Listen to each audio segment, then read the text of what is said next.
Buenas tardes, mi nombre es Inés Sayas, soy jefa de la Oficina de Mediación Judicial dependiente de la Corte Suprema de Justicia. Nuestra oficina trabaja con la resolución de conflictos previo al conflicto judicial propiamente dicho. A veces intervenimos cuando ya hay un juicio, pero la función específica que nos convoca en este proyecto es acercar a la comunidad el servicio que ofrecemos, que se trata de ayudar a las personas a resolver sus conflictos a través de la comunicación. Nosotros somos facilitadores del diálogo, ayudamos a que las personas se puedan ordenar en el ejercicio de sus derechos y sus obligaciones con la otra parte que tiene una situación conflictiva. ¿Cómo lo hacemos? Siendo neutrales, siendo imparciales y teniendo una mirada profesional del conflicto que trae. Por lo cual, si bien somos profesionales en su mayoría abogados, no podemos asesorar a las personas que vienen al proceso de mediación. Y este proceso de mediación tiene que al menos tener a sus integrantes compenetrados con su conflicto y tener muy en claro que el conflicto que está atravesando con esa persona al menos tiene una entidad real y puede ser, ¿por qué digo real? No tiene que ser un conflicto interpersonal. No puedo tener un conflicto con un vecino que tenga problemas de salud mental o tenga alucinaciones o tenga algún problema de conducta. Entonces yo necesito tener un interlocutor que sea una persona estable y sana.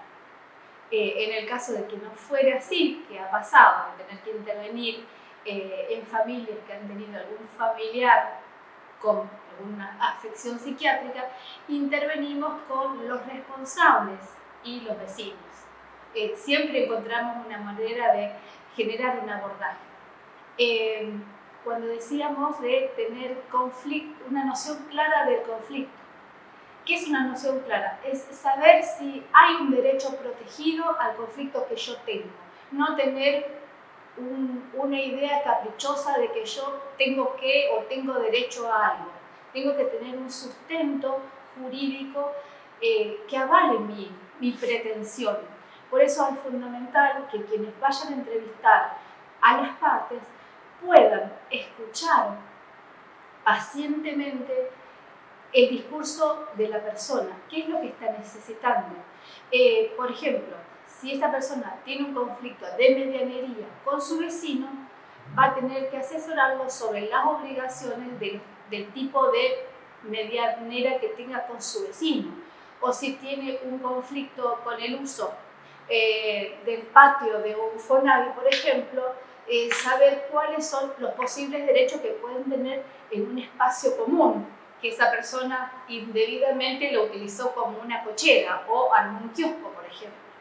Entonces, la persona que se sienta al proceso de mediación debe, sí o sí, tener una noción clara sobre sus derechos y sus deberes respecto al conflicto que se va a sentar a charlar con la otra parte, ¿sí? También, dentro de los procesos, los conflictos que podamos tener, pueden haber conflictos entre vecinos que puedan tener una denuncia penal previa, es decir, el Ministerio Público de la Acusación, aplicando el criterio de oportunidad, envía a nuestra oficina de mediación mediaciones penales para que nosotros podamos intervenir en ese tipo de mediaciones. Este proceso, como la mediación civil, es un proceso voluntario, está cuidado a través de entrevistas privadas con cada una de las partes, se hacen con la seguridad correspondiente para que las personas no se sientan incómodas, no se sientan hostigadas, dándole seguridad y protección a todas las personas que intervienen.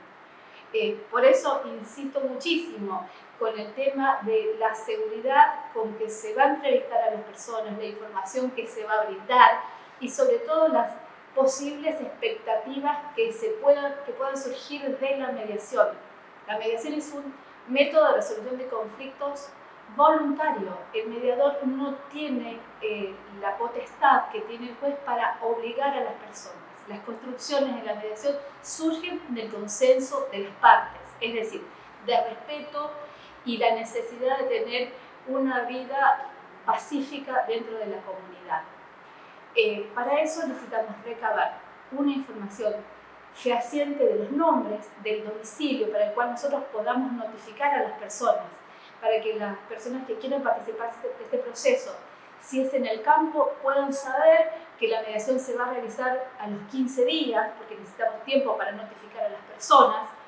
Y si es un tema mucho más complejo, la mediación puede llegar a realizarse dentro del espacio del tribunal aproximadamente a los 30-40 días. Nosotros le vamos a facilitar a quienes realicen las entrevistas nuestro teléfono institucional para que puedan contactarse con nosotros ante cualquier necesidad.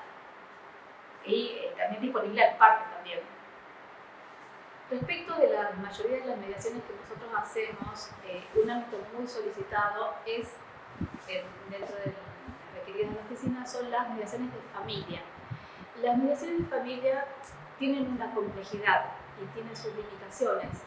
La complejidad es que necesitamos que las personas acepten y se hagan cargo de las responsabilidades como padres, que no siempre son muy claras. Entonces, es muy importante que al momento de la entrevista puedan delimitar cuáles son sus derechos y cuáles son sus obligaciones, haciendo hincapié especialmente en los derechos de los niños y las niñas, del acceso a poder ver a sus padres o su madre o a la familia extendida, así como el derecho a la alimentación, para que en el momento de la entrevista la persona sepa qué es lo que puede solicitar y cuáles son sus obligaciones.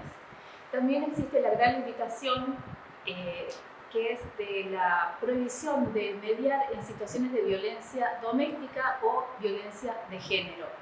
En el caso de que hubiere alguna restricción de acercamiento de hace mucho tiempo, que no es actual, en las cuales las personas ya no se encuentran en peligro una respecto de la otra, que la situación de violencia haya sido ínfima, me refiero a una amenaza por WhatsApp, por ejemplo, es decir, una amenaza de índole simbólica leve, por así decirlo, la oficina buscará la manera de valorar, no mediar, valorar si es mediable para acercar posiciones y poder dar la posibilidad de una mediación. Es decir, en esos casos valoramos y cuidamos mucho la situación de las partes que puedan estar en riesgo, teniendo por supuesto en la oficina la posibilidad de rechazar la realización de la mediación en caso de no poder encontrarse las partes en condiciones de mediación.